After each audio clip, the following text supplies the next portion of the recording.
Grabe tol, sa sobrang dami ng ulam na nakadikit, halos hindi na natin makita yung mga sticker.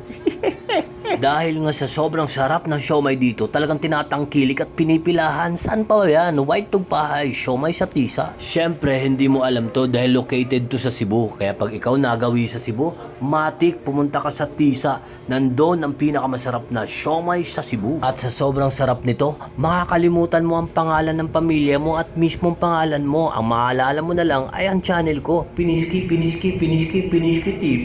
My goodness! Napakasarap pa ng sauce nila at syempre yung siomay nila sobrang malaman. Hindi kasi katulad sa ibang siomay, puro basta yun na yun.